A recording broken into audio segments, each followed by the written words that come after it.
Australian tennis star Nick Kyrgios is a diehard LeBron fan. In a recent interview, he said the king is underrated and underappreciated, adding, quote, "He's the greatest of all time, in my opinion. In year 17, he's the best player in the league. That's unheard of. We're taking LeBron for granted." So, Shannon, did you just become a Nick Kyrgios fan here? Yep, you heard it.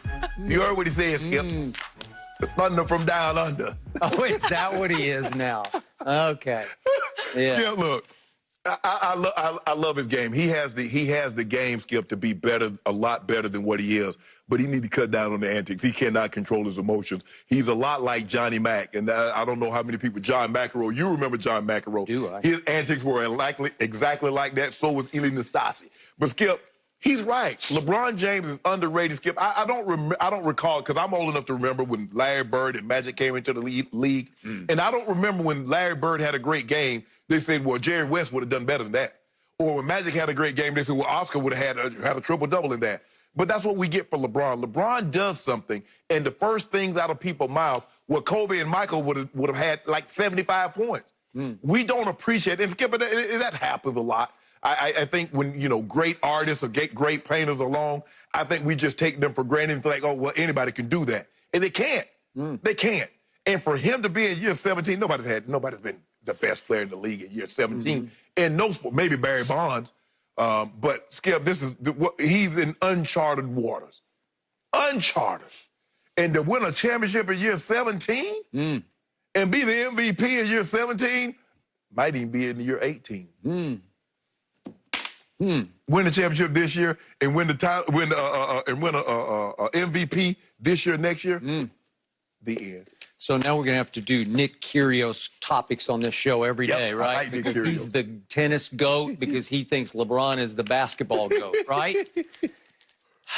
At least I got a good laugh out of this. And, I started thinking last night, maybe Nick sort of identifies with LeBron because both of them crumble on big stages. Don't do that. Consistently, because Nick's gotten to the quarters at Wimbledon and the Aussie Open. That was 14 and 15. He got to the quarters, but that's about as far as he's gone. I promise you, if McEnroe, if Edberg, if Sampras, Agassi, all those guys was going up against the big three, Joker, Federer, Nadal, I guarantee you, they crumble too.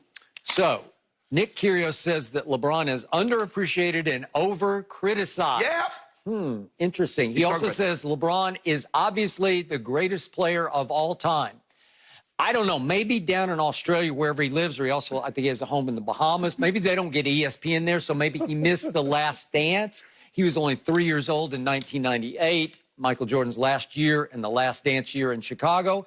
And maybe he just tuned all that out. I don't know, but just for those who might have missed The Last Dance, Jordan went 6-0 in the finals with 6 MVPs.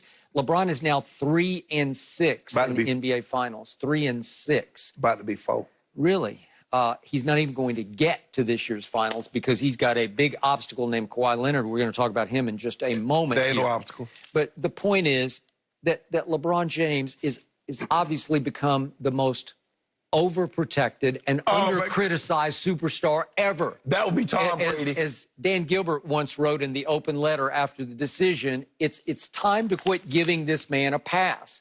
As Kevin Durant said 2 years ago about LeBron James, it's the fanboy media that protects him. And it feels to me like the fanboy media has actually scrubbed his internet resume clean of all those epic fails that happened in order for 4 straight years. If you go back to the Orlando series, he hits the shot heard around the world to save game 2 at home. And then he ends up losing games 4, 5, and 6. And then against Boston in his last go-round in Cleveland, that playoff series, he lost games 4, 5, and 6. And his owner accused him of quitting. Oh, my goodness. And his internal, the guys closest to him leaked that he had to be sedated. Ain't nobody leaked that. You made that up. No, I didn't. It got reported on Mike and Mike. I can tell you who reported on Mike and Mike, but I will let that go. But it got reported on ESPN that he had to be sedated. You believe it? For the last 3 games because of an internal team issue. That's what the insiders reported. I don't know. And then he goes to Miami. In the first year, he has the all-time epic superstar meltdown in an NBA Finals against Dallas. They go up 2-1, and then boom, he loses games 4, 5, and 6. And he just disappeared. Chosen one became the frozen one in those 3 games. And I don't know if Nick watched any of that. Maybe he just started watching LeBron lately. It took all of that in order for him to get there. Because you make it seem like Jordan just came out the box and started winning titles. It was first round exit after first round exit after first round exit after second round exit after second round exit after conference exit. So it took all those failures in order to get to where he ultimately ended up being. LeBron came apart right on schedule at the end of Game 6 in the 2013 Finals against my Spurs, and he had 3 uncharacteristic, unforced error turnovers in the last 3 minutes. 2 of them in the last minute of that game. He missed the tying 3, and Ray Allen saved his legacy. Well, if you don't mind me asking, can you tell me why was Danny Green was in Pop's doghouse and never seemed to get out of it? What happened? Did not block out LeBron James. And he didn't block him out. And what happened? LeBron came back and got the basketball. Actually, Mike Miller got the rebound and kicked it to LeBron, who then got a second chance at a 3 earlier. That's like a minute and a half ago. And he made that 3. I give you that one. But when he had the shot of shots, he had the 3 to tie it. He LeBricked it so badly. Long rebound out to Chris Bosh. No Tim Duncan in the game. Don't get me started. I don't know why. Pop.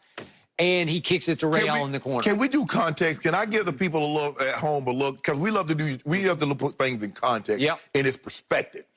At the start of the fourth quarter, the Miami Heat were down 10 points. They were down 10 points. They scored 30 points in the fourth quarter. LeBron scored 16, assisted on another 6. So that's 22 of the 30. LeBron James had his hand in the pot cooking. And they held the Spurs to a deficit. That's what he did. So granted, Ray Allen hit the shot, but without LeBron, there is no shot. Really? My team was up 5 with 18 seconds and managed to blow it.